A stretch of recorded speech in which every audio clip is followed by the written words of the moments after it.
గత 23 నెలల నుంచి కూడా ఇందిరమ్మ రాజ్యం, ఇందిరమ్మ పాలన తీసుకురావడం జరిగింది. మేము మేనిఫెస్టోలో చెప్పిన అంశాలే కాకుండా మేనిఫెస్టోలో చెప్పని అంశాలను కూడా కాంగ్రెస్ పార్టీ ప్రజలకు ఏమి కావాలి అనేది గుర్తించేసి ప్రజల పక్షాన నిలబడటం కాంగ్రెస్ పార్టీ యొక్క గొప్పతనం. ఆ యొక్క శ్రేయస్సు అనేది ముఖ్యమంత్రికి, వారి కేబినెట్ కొలీగ్స్ కి వస్తుంది. పార్టీ, ప్రభుత్వం రెండు కళ్ళు. పార్టీ బలంగా ఉంటేనే ప్రభుత్వం బలంగా ఉంటుంది. రాబోయే ఎలక్షన్స్ లో ప్రభుత్వం అధికారంలో రావాలంటే కూడా పార్టీ యొక్క బలం, పార్టీ చైతన్యవంతంగా ఉండటం అనేది చాలా అవసరం. ఇటువంటి సందర్భంలో ఇక్కడ ఆర్గనైజేషన్ బ్యాక్గ్రౌండ్ ఉన్న మహేష్ కుమార్ గారు పిసిసి అధ్యక్షుడిగా, అలాగే టోటల్ ఆర్గనైజేషన్ నేను ఎప్పుడు ప్రత్యక్ష ఎలక్షన్స్ నిలబడే ఆసక్తి నాకు లేదు.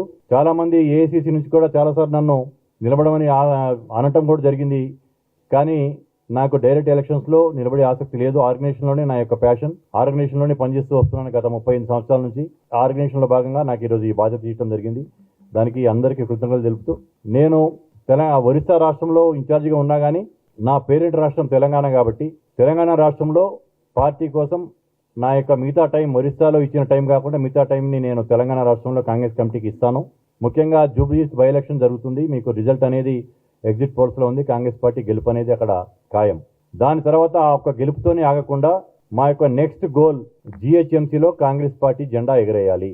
జిహెచ్ఎంసీలో కొన్ని కాలక్రమేణా కొన్ని కారణాల వల్ల కాంగ్రెస్ పార్టీ బలహీనపడింది. మళ్ళీ పూర్వ వైభవాన్ని స్వర్గీయ పీజీఆర్ గారు ఉన్నప్పుడు ఎంతైతే బలంగా కాంగ్రెస్ పార్టీ ఉందో అంతకు మించి బలాన్ని చేకూర్చాలంటే ఇక్కడ ఆర్గనైజేషన్ స్ట్రెంగ్తన్ చేయాల్సిన అవసరం ఉంది. ఇక్కడ ఇది కాస్మోపాలిటన్ నగరం. ఈ నగరంలో అన్ని వర్గాలని, అన్ని మతాలని, అన్ని కులాలని ఎంబడ తీసుకొని ముందుకెళ్తేనప్పుడే జిహెచ్ఎంసీలో కాంగ్రెస్ జెండా ఎగిరేస్తుంది. మీ అందరికీ అందరూ సీనియర్ జర్నలిస్టులు ఉన్నారు ఇక్కడ.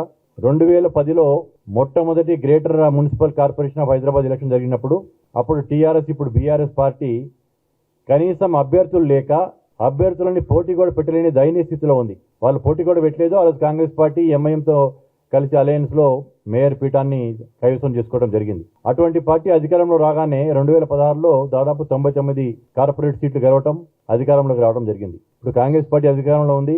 స్థానిక సంస్థలు సహజంగానే అధికారంలో ఉన్న వాళ్ళకి అనుకూలంగా ఉంటాయి. దాంతోపాటు హైదరాబాద్ నగరానికి కాంగ్రెస్ పార్టీ చేసిన సేవలు, ఓఆర్ఆర్ కావచ్చు, ఇప్పుడు ఆర్ఆర్ రాబోతుంది, ఫ్యూచర్ సిటీ రాబోతుంది. ఇవన్నీ కూడా మాకు రాబోయే జిహెచ్ఎంసీ ఎలక్షన్స్ లో కాంగ్రెస్ పార్టీకి అనుకూలంగా ఉంటాయి. నా పాత్ర కీలకంగా నేను ఒడిశాతో పాటు తెలంగాణ రాష్ట్రంతో పాటు ప్రముఖంగా నేను జిహెచ్ఎంసీ మీద కాన్సన్ట్రేట్ చేయబోతున్నాను. పార్టీ అధిష్టానం ఢిల్లీ నుంచి కూడా నాకు అటువంటి ఆదేశాలు ఇవ్వడం జరిగింది. ఏ బాధ్యతలో వేరే రాష్ట్రాల్లో పనిచేస్తున్నా కానీ నా సొంత రాష్ట్రమైన తెలంగాణలో కాంగ్రెస్ పార్టీ బలోపేతానికి నా యొక్క సమయాన్ని కేటాయిస్తాను. నాకు ఈ అవకాశం ఇచ్చిన హైకమాండ్కి మరొకసారి కృతజ్ఞతలు తెలుపుతూ మీ అందరికీ కూడా ధన్యవాదాలు.